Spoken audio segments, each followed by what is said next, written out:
Hello बच्चों, कैसे हो? आपका स्वागत है त्रिपाण स्टडी सेंटर में। आज जो हम करने जा रहे हैं क्लास 10 सीबीएसई एनसीईआरटी के अंतर्गत ज्योग्राफी का चैप्टर यानी भूगोल का चैप्टर जो हमारा यहाँ हमारे समक्ष आया है एग्रीकल्चर, जो कि कृषि काफ़ी महत्वपूर्ण है। यहाँ पर जो मैं आपके समक्ष प्रस्तुत करने जा रहा हूँ वो है एमसीक्यू यानी बहुविकल्पी प्रश्न उत्तर, जो कि काफ़ी महत्वपूर्ण है क्योंकि आपको पता ही होगा कि ये एमसीक्यू हर एक जगह पर महत्वपूर्णता रखता है, क्योंकि आजकल हर एक कॉम्पिटिटिव एग्ज़ाम में एमसीक्यू का प्रयोग किया जा रहा है। और सीबीएसई ने भी आपके समक्ष जो है 20 मार्क्स का एमसीक्यू रखा है और 20 मार्क्स प्राप्त करना सभी बच्चों के लिए प्राथमिक रह जाता है। और आपके समक्ष त्रिपाण स्टडी सेंटर ने इसको हिंदी इंग्लिश दोनों ही माध्यम में लाया है, तो ये काफ़ी महत्वपूर्ण हो जाता है। लेकिन आपको पता है कि एमसीक्यू करने से पहले एक बात जो मैं हमेशा कहता हूँ, जिसको आपको सोचना भी चाहिए, विचार भी करना चाहिए और इवन अमल भी करना चाहिए, वो ये है कि जब भी वीडियो देखिए पूरा देखिए, क्योंकि अधूरा जानकारी सदैव खतरनाक होता है। साथ में एक इम्पोर्टेंट बात ये भी रहता है, अगर आप पहली बार वीडियो देख रहे हो तो लाइक शेयर सब्सक्राइब करना मत भूलना, क्योंकि दोस्तों लाइक कीजिएगा तो बनाने वाले का मनोबल बढ़ता है, सब्सक्राइब कीजिएगा तो इससे ये होता है कि जब भी मैं कोई वीडियो डालूंगा उसका नोटिफिकेशन आपको समय रहते मिल जाएगा। और देखिए शेयर का मतलब ये होता है कि आपके थ्रू ना जाने किन बच्चों को हेल्प मिल जाए, ये आप भी नहीं जानोगे, इसलिए जो है आप शेयर जरूर करो, ठीक है। व्हाट्सएप स्टेटस पे भी लगाओ। दोस्तों आरएनएसएस सेंटर जो है कई मानने में बहुत से बच्चों के लिए हेल्पफुल है, चाहे वो 8th क्लास हो, 9th 10th 11th 12th हो, चाहे वो एनआईएस बोर्ड के बच्चे हों, ठीक है, चाहे बीए एमए के बच्चे हो, सभी क्लासों के लिए कुछ ना कुछ जो है त्रिपाण सेंटर में उपलब्ध है। तो इसलिए आपके लिए ज़रूरी है कि आप सब्सक्राइब करके इसको चैनल को जो है सेव कर लो, नहीं तो बाद में अगर रिसर्च करोगे तो शायद आपको ये चैनल प्राप्त ना हो। तो इसलिए सोचना नहीं, विचार नहीं करना है, सब्सक्राइब करके जो है अपने पास सेव करना है। दोस्तों ये तो बात था आपके लिए, लेकिन अब देखते हैं हमारा आज टॉपिक क्या है। यहाँ पर जो हम करने जा रहे हैं काफ़ी महत्वपूर्ण है। क्लास 10वीं सीबीएसई एनसीईआरटी के अंतर्गत भूगोल का यह चैप्टर जो हमारे समक्ष आया है एग्रीकल्चर यानी कृषि। कृषि चैप्टर जो है काफ़ी महत्वपूर्ण रखता है हर एक एग्ज़ाम के लिए, चाहे वो बोर्ड एग्ज़ाम हो, चाहे कोई भी कॉम्पिटिटिव एग्ज़ाम हो, हर जगह महत्वपूर्ण रखता है। और एमसीक्यू का अपना ही एक विशेष महत्व रखता है हर कॉम्पिटिटिव एग्ज़ाम के लिए। तो चलिए देखते हैं हमारा एमसीक्यू क्या है आज। अगला क्वेश्चन जो हमारे समक्ष आया है काफ़ी महत्वपूर्ण है और क्वेश्चन है कि भारत में कृषि के महत्व को ध्यान में रखते हुए भारतीय कृषि में सुधार के लिए निम्नलिखित में से किसे प्राथमिकता दी गई है।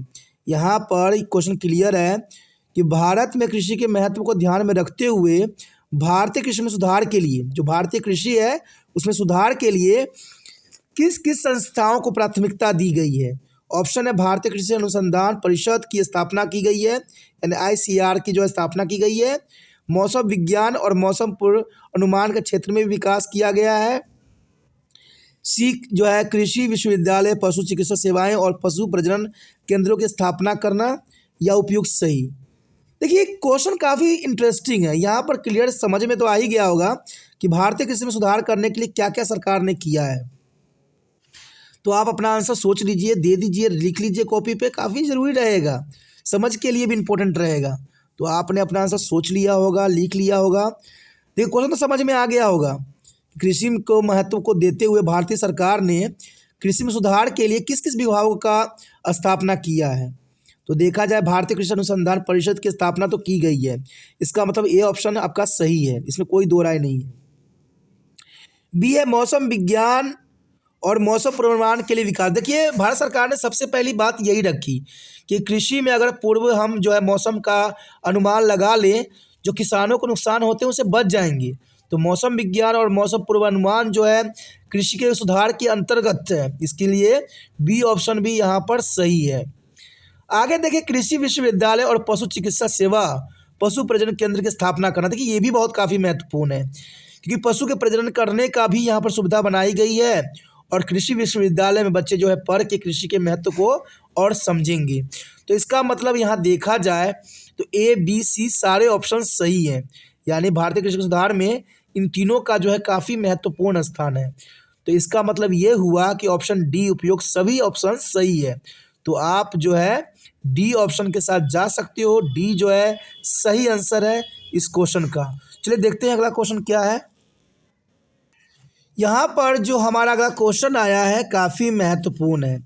क्वेश्चन है, कृषि निम्नलिखित में से किस प्रकार की आर्थिक गतिविधियां हैं। देखिए ये क्वेश्चन काफ़ी दिलचस्प और काफ़ी इंपॉर्टेंट है, और इसका ऑप्शन तो आपको पता ही होगा, आंसर आप लगा सकते हो। बहुत ही आसान क्वेश्चन है। कृषि निम्नलिखित में से किस प्रकार की आर्थिक गतिविधियां हैं। आपको बता दूं कि कृषि जो है कहीं भी किसी से भी बात कर लीजिए, प्राथमिक जो है एक्टिविटी ही है, यानी प्राथमिक गतिविधियां हैं। तो इसका मतलब हुआ कि ऑप्शन बी सही है, क्योंकि आपको पता होगा कि जो सेकेंडरी के अंतर्गत आता है वो होता है कृषि उत्पाद, यानी कृषि से जो मैन्युफैक्चर हुई है वो माध्यमिक में आती है, और तृतीय में जो आता है जो उपभोक्ता तक पहुंचाई जाती है।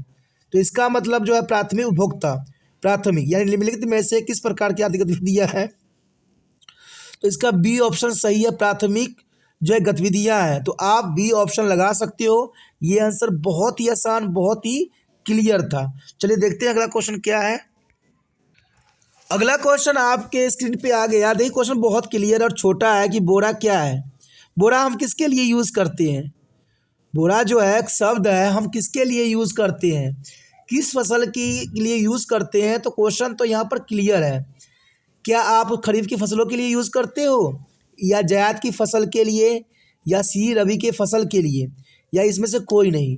आप पहले अपना आंसर लगा लीजिए, फिर मैं बताता हूँ किसके लिए कहते हैं। आपने लगा लिया होगा। देखिए बोरा का यही अर्थ होता है कि ये गेहूँ नहीं, धान के उत्पादन के लिए इम्पोर्टेंट होती है। गेहूँ नहीं, धान के लिए। तो बोरा जो वर्ड है धान के लिए इम्पोर्टेंट होता है। अब धान किस फसल के अंतर्गत आता है, क्या रबी की फसल के आता है कि जायद। रबी जो होती है देखा जाए तो इसका जो है बोने का दिसंबर से नवंबर दिसंबर होती है, ठीक है, बोने का टाइम। काटने का जून जो है अप्रैल से जून तक माना जाता है। जायद के फसल जो होते हैं आपको पता होना चाहिए, जायद के फसल ऐसे फसल होते हैं जो कुछ समय काल के लिए होते हैं। जैसे आपको पता है कि अप्रैल मई में जो है सब कुछ कट जाते हैं, तो अप्रैल मई से लेकर जून तक जो है हम जायद के फसलें लगा लेते हैं, जिसमें ककड़ी उकड़ी सब आ जाती है, ठीक है। इस समय ये आपको बहुत अधिक मात्रा में मिल जाता है। तो देखा जाए तो खरीफ की फसल जो है धान की फसल के लिए महत्वपूर्ण है। तो बोरा शब्द जो है धान की फसल के लिए बोली गई है, यानी खरीफ फसल। इसका मतलब हुआ कि इसका ऑप्शन ए सही है। ऑप्शन ए सही है। ऑप्शन ए के साथ आप जा सकते हो, ये काफ़ी महत्वपूर्ण रहेगा। चलिए देखते हैं अगला क्वेश्चन क्या है।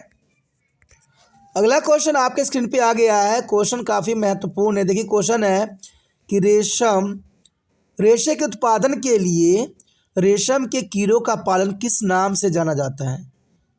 देखिए काफ़ी महत्वपूर्ण है, बहुत इजी है, और ऑप्शन से ही पता लग जाएगा। देखिए ए रेशम उत्पादन, बी जल कृषि, सी अंगूर की खेती, और डी मछली पालन। अब जर्नल सी बात है, आंसर तो खुद ही बोल रहा है यहाँ पर। तो आपने अपना लगा लिया होगा आंसर। तो आंसर तो पता होगा कि रेशम के उत्पादन के लिए रेशम कीड़ों का पालन किस नाम से जाना जाता है। रेशम उत्पादन, जर्नल सी बात, रेशम से है तो रेशम ही होगा। इसका मतलब ए ऑप्शन सही है, इसमें सोचने की तो बात थी नहीं। कहते हैं दोस्तों कई क्वेश्चन ऐसे होते हैं जो बहुत ही आसान होते हैं और समझना बहुत ईजी रहता है। तो ऐसे क्वेश्चनों को समझना आपके लिए बहुत ज़रूरी है। तो आप यहाँ पर जो है ऑप्शन ए के साथ जा सकते हो, रेशम उत्पादन। चलिए देखते हैं अगला क्वेश्चन क्या है। अगला क्वेश्चन आपके स्क्रीन पे आ गया है, काफ़ी महत्वपूर्ण है। क्वेश्चन है कि देश के विभिन्न हिस्सों में मानसून की शुरुआत के साथ उगाई जाने वाली फसल का नाम बताइए। यानी जैसे ही मानसून की शुरुआत होती है कौन सी फसल लगाई जाती है। क्या वो खरीफ की फसल होती है, या रबी की फसल होती है, जायद की फसल होती है, या उसमें से कोई नहीं। देखिए उसमें से कोई की तो बात यहाँ पर होगी ही नहीं, तो डी तो ऐसे एलिमिनेट हो जाता है, ठीक है ना। क्योंकि हमें पता है कि 3 तरह के फसल होते हैं, या तो खरीफ की फसल होगा, या रबी की फसल, या जायद का फसल होगा। और हमसे क्वेश्चन ये पूछ लिया है कि देश के विभिन्न हिस्सों में मानसून की शुरुआत से जो फसल लगाई जाती है उस फसल को किस नाम से जाना जाता है। तो काफ़ी महत्वपूर्ण और इंटरेस्टिंग आंसर है। आप पहले अपना आंसर लगा लीजिए, फिर मैं बताता हूँ क्या है। आपने लगा लिया होगा।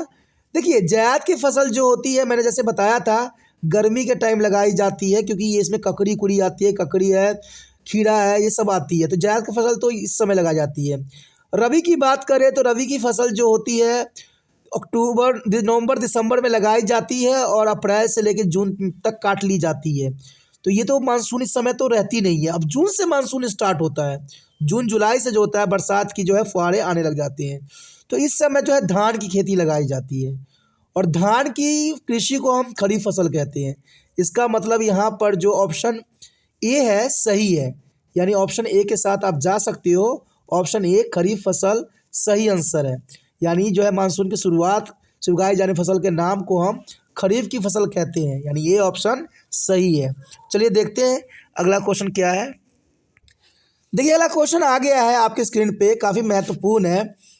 क्वेश्चन है खरीफ डैश रबी जौ जायद तरबूज। खरीफ किसके साथ है? जैसे रबी जो है जौ जायद तरबूज के साथ है, तो रबी के साथ कौन सा फसल जो है मैच करेगा? क्या ग्राम करेगा? ग्राम यानी चना, बी गेहूँ, सी तिलहन, डी मूंग।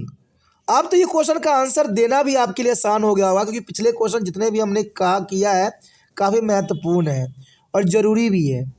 देखा जाए तो ये काफ़ी महत्वपूर्ण रहता है कि खरीफ डैश रबी जायद और तरबूज, इसमें सुमेल करना है कि क्या आंसर सही होगा। तो यहाँ पर देखा जाए तो हम जो है यहाँ पर डी मूंग के साथ हम इसको सुमेल कर सकते हैं, यानी मूंग के साथ काफ़ी अच्छा जाएगा खरीफ की फसल। ठीक है, खरीफ फसल मूंग, रबी फसल जौ जायद और तरबूज। तो यहाँ पर डी ऑप्शन सही है। डी ऑप्शन के साथ आप यहाँ जा सकते हो, डी काफ़ी सही रहेगा इस ऑप्शन के साथ। चलिए देखते हैं अगला क्वेश्चन क्या है। अगला क्वेश्चन आपके स्क्रीन पे आ गया है, क्वेश्चन क्लियर है। देखिए बाजरा रेतीली मिट्टी और उथली डैश पर अच्छी तरह उगाई जाती है। बाजरा जो है रेतीली मिट्टी के साथ उथली कौन सी है मिट्टी पर अच्छी तरह उगाई जाती है? क्या वो काली मिट्टी है या लाल मिट्टी है या लेटराइट मिट्टी है या जलोढ़ मिट्टी है? तो यहाँ पर काफ़ी दिलचस्प क्वेश्चन है, आप यहाँ पर अपना आंसर दे सकते हो, समझ सकते हो कि काली मिट्टी के साथ जा रहे हो कि लाल मिट्टी के साथ जा रहे हो, या लेटराइट मिट्टी या जलोढ़ मिट्टी। काफ़ी महत्वपूर्ण यहाँ पर ऑप्शन है, तो आप अपना आंसर सोच लीजिए, दे दीजिए, अच्छा रहेगा, क्योंकि इससे आपका नॉलेज का भी पता लग जाएगा। तो आपने अपना आंसर सोच लिया है। देखिए बाजरा रेतीली मिट्टी, ठीक है, और उथली जलोढ़ मिट्टी के साथ होती है नहीं, लेटराइट मिट्टी नहीं, लाल मिट्टी नहीं, काली मिट्टी के साथ होती है। तो काली मिट्टी के साथ जा सकते हो कि बाजरा रेतीली मिट्टी और उथली काली मिट्टी पर अच्छी तरह उगता है। तो यहाँ पर काफ़ी महत्वपूर्ण है काली मिट्टी, रेतीली मिट्टी के साथ काली मिट्टी जो है इसका अच्छा सुमेल है, काफ़ी इंपॉर्टेंट आंसर है। चलिए देखते हैं अगला क्वेश्चन क्या है। अगला क्वेश्चन आपके स्क्रीन पे आ गया होगा, क्वेश्चन काफ़ी महत्वपूर्ण है। देखिए क्वेश्चन है कि गन्ने की वृद्धि के लिए आदर्श स्थिति कौन सी है? गन्ना अगर हमें लगाना है, का पेड़ लगाना है, तो इसके लिए आदर्श स्थिति क्या होगी? क्या ए तापमान 21 से 27 डिग्री सेल्सियस और वार्षिक वर्षा 75 सेंटीमीटर से लेकर 100 सेंटीमीटर के बीच होना चाहिए? बी जो बोला है 17 डिग्री सेल्सियस से नीचे तापमान और 50 से 75 सेंटीमीटर वर्षा। उसके बाद सी ऑप्शन कहता है कि 25 डिग्री सेल्सियस तापमान और 100 सेंटीमीटर वर्षा, या डी उपयोग से कोई नहीं। देखिए आप अपना आंसर सोच सकते हो, क्योंकि ज़रूरी आपके लिए, सोचिएगा तभी आगे बढ़िएगा। तो आपने अपना आंसर सोच लिया होगा। देखिए गन्ने की वृद्धि के लिए आदर्श स्थिति कौन सी होती है? बात करें 25 डिग्री सेल्सियस तापमान और 100 सेंटीमीटर वर्षा, तो गन्ना तो 100 सेंटीमीटर वर्षा में तो हो ही नहीं सकता। तो ये तो ऑप्शन देखिए सी तो बिल्कुल गलत है। सी 100 सेंटीमीटर वर्षा यानी हाईवी वर्षा की बात कर रहा है ये 100 सेंटी, और गन्ना के लिए इतना काफ़ी हद हो जाती है। और बी देखिए 17 डिग्री सेल्सियस से नीचे तापमान, गन्ना के लिए 17 से अगर कम हो तो ये फेवरेबल कंडीशन नहीं होती है। और बरसात की देखिए 50 से 75, यानी ये काफ़ी कम वर्षा को यहाँ दर्शा रहा है। ये देखिए तापमान 21 से 27 डिग्री सेल्सियस और वार्षिक वर्षा 75 से 100 सेंटीमीटर के बीच। तो ये ऑप्शन काफ़ी हद तक सही है। इसका मतलब जो है इस क्वेश्चन का आंसर ए है, यानी ये आंसर सही है। तापमान में 21 से 27 डिग्री सेल्सियस और वार्षिक वर्षा 75 सेंटीमीटर और 100 सेंटीमीटर के बीच होना चाहिए, यानी ऑप्शन ए सही है। ऑप्शन ए के साथ आप जा सकती हो। चलिए देखते हैं अगला क्वेश्चन क्या है। अगला क्वेश्चन आपके स्क्रीन पे आ गया है। क्वेश्चन देखिए क्लियर है। कि निम्नलिखित विकल्पों में से भारत की प्रमुख फसलों के बारे में सही सुमेल जोड़ी क्या है। यहाँ पर आपको जो है सुमेल किया गया है, यानी मैचिंग की गई है। आपको सही मैचिंग को जो है यहाँ चुनना है, समझे। तो भारत की प्रमुख फसलें यहाँ दी गई है। कौन सी फसल सही है? बाजरा देश का उत्तर पूर्वी भाग में उगाई जाती है, या बी गेहूँ देश का उत्तर पश्चिमी भाग में होती है, या पल्स यानी दाल देश के दक्षिण पश्चिम भाग में होती है, या चावल देश के दक्षिण पूर्वी भाग में। तो ये काफ़ी महत्वपूर्ण सुमेल है। आप इसका आंसर सोच सकते हो, दे सकते हो कि आखिर क्या हो सकता है इसका आंसर। चावल देश के दक्षिण पूर्वी भाग में, देखिए चावल अगर देखा जाए तो दक्षिण पूर्वी की जगह अगर उत्तर साइड होता तो काफ़ी महत्वपूर्ण रहता। तो डी तो सही नहीं है। सी की बात करें तो देश के दक्षिण पश्चिम भाग, देश के दक्षिण पश्चिम भाग की बात करें तो ये भी बात यहाँ गलत साबित होता है। यहाँ पर इस क्षेत्र में तो होना संभव नहीं है। बाजरा देश का उत्तर पूर्वी भाग, तो ये भी गलत है। गेहूँ देश का उत्तर पश्चिम भाग, तो गेहूँ जो है उत्तर पश्चिमी भाग में जरूर उगाई जाती है, यानी बीसवें का जो है बी ऑप्शन सही है। तो आप बी ऑप्शन के साथ जा सकते हो कि गेहूँ देश का उत्तर पश्चिम भाग, ये सुमेल सही है, यानी इसका जो है बी ऑप्शन करेक्ट है। चलिए देखते हैं अगला क्वेश्चन क्या है। अगला क्वेश्चन आपके स्क्रीन पे आ गया है। ये क्वेश्चन काफ़ी महत्वपूर्ण है। क्वेश्चन क्लियर है कि केसीसी का पूर्ण रूप क्या है, कौन सा इसमें जो है सही फुल फॉर्म है।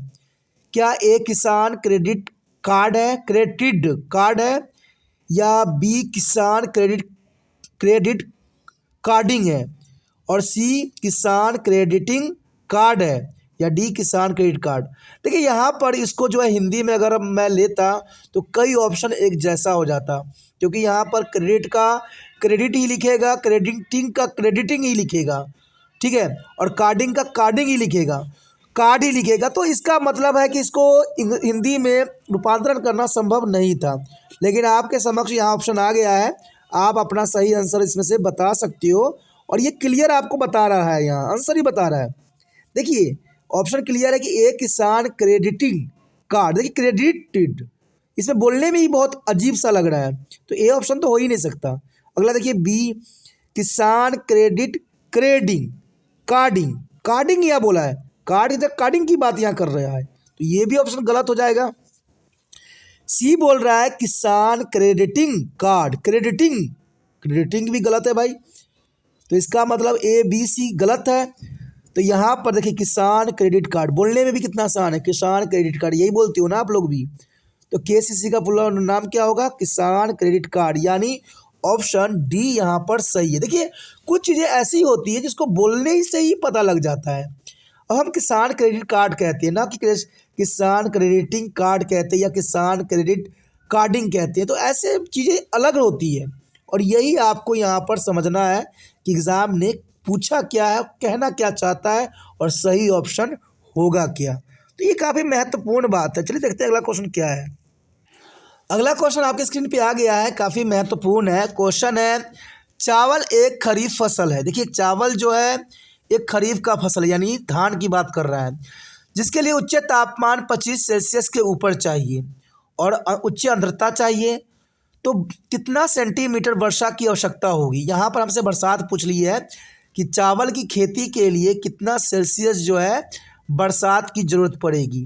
तो चलिए ए ऑप्शन है 100 सेंटीमीटर वर्षा की जरूरत पड़ेगी, बी 200 सेंटीमीटर, सी 150 सेंटीमीटर, या डी 50 सेंटीमीटर। तो क्वेश्चन काफ़ी दिलचस्प है। अब अपना आंसर देखिए क्या हो सकता है, क्योंकि आपको भी अपना सोच लगाना है और अपना आंसर जो है अपने नोटबुक पे लिखना है।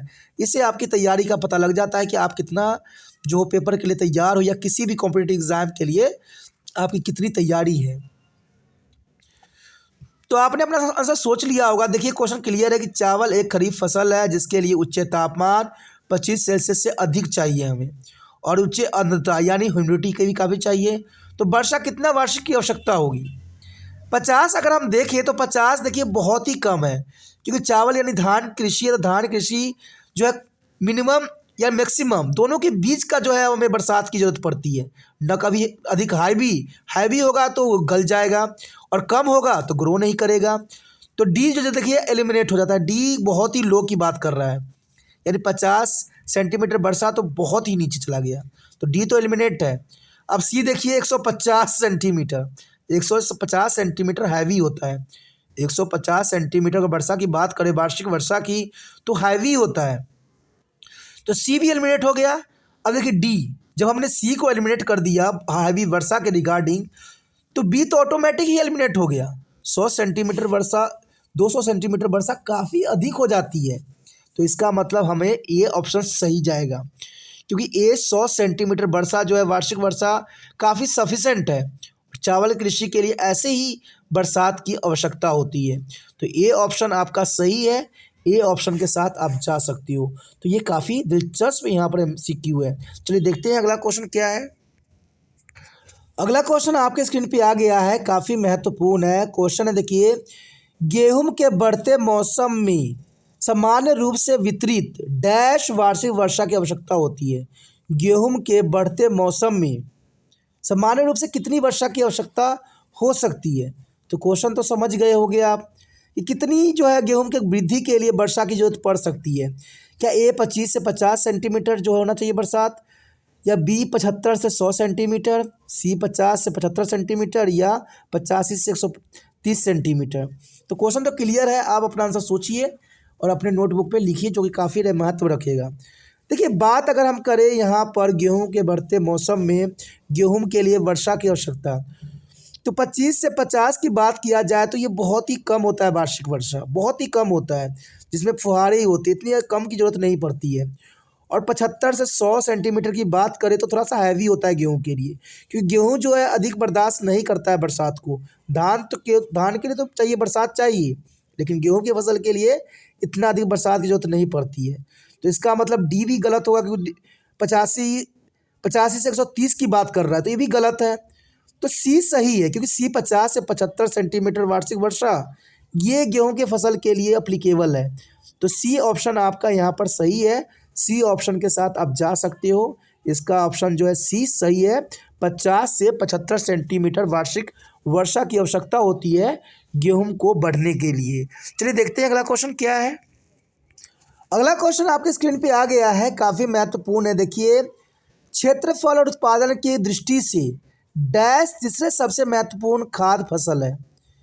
क्वेश्चन क्लियर है, क्षेत्रफल और उत्पादन की दृष्टि से तीसरे सबसे महत्वपूर्ण फसल, ए चावल, बी ज्वार, सी गेहूं, डी मक्का।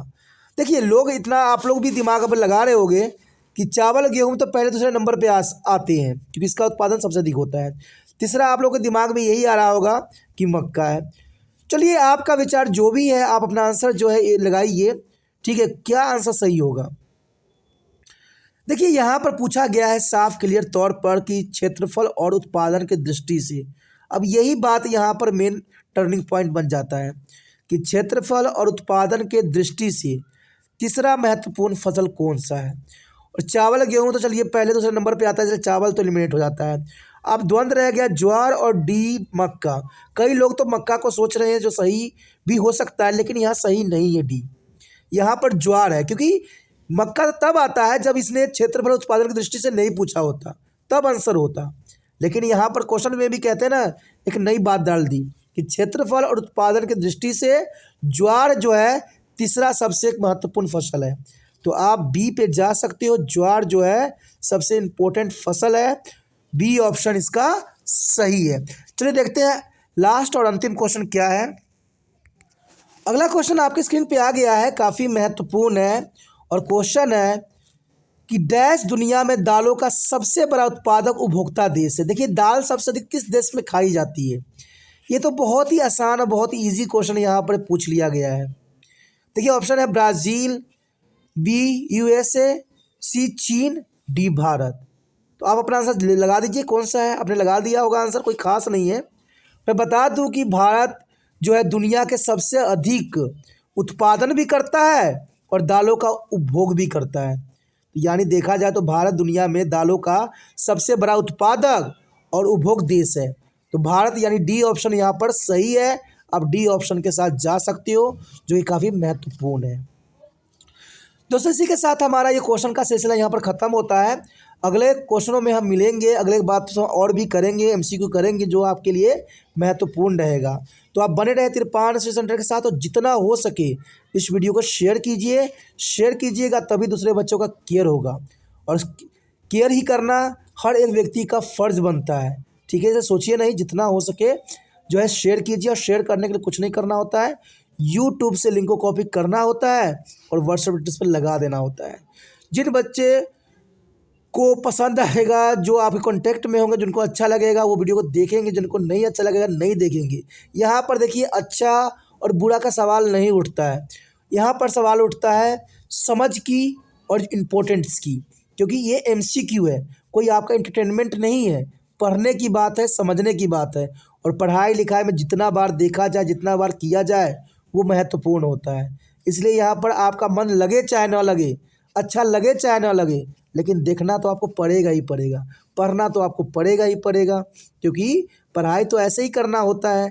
तो यहाँ पर ना तो ये कोई वीडियो है जिसमें गाना चल रहा हो या कुछ और भी चल रहा हो, ये आपके समझ के लिए ज़रूरी है। इसलिए आप दूसरे बच्चों को भी शेयर कीजिए, जिससे दूसरे बच्चों को भी मिल सके। पहली बार मेरे चैनल पे आए हो, पहली बार वीडियो देख रहे हो, समझ में आ रहा है, अच्छा लग रहा है और चाहते हो कि और भी वीडियो आपको इसी प्रकार प्राप्त होता रहे, क्योंकि एग्जामिनेशन बहुत महत्वपूर्ण होता है। और आपको तो पता ही होगा कि तिरपान स्टडी सेंटर 8th क्लास से लेके MA तक के बच्चों के लिए एक महत्वपूर्ण प्लेटफॉर्म तैयार किया हुआ है। यहाँ पर आपको सब कुछ मिल जाएगा। यानी एक बार तिरपान स्टडी सेंटर के साथ जुड़िएगा तो कहते हैं अपना एजुकेशन ख़त्म यहाँ पर करके ही हटिएगा। इसलिए सोचिए नहीं, विचार न कीजिए, अभी तिरपान स्टडी सेंटर को सब्सक्राइब करके अपने मोबाइल में सेव कीजिए।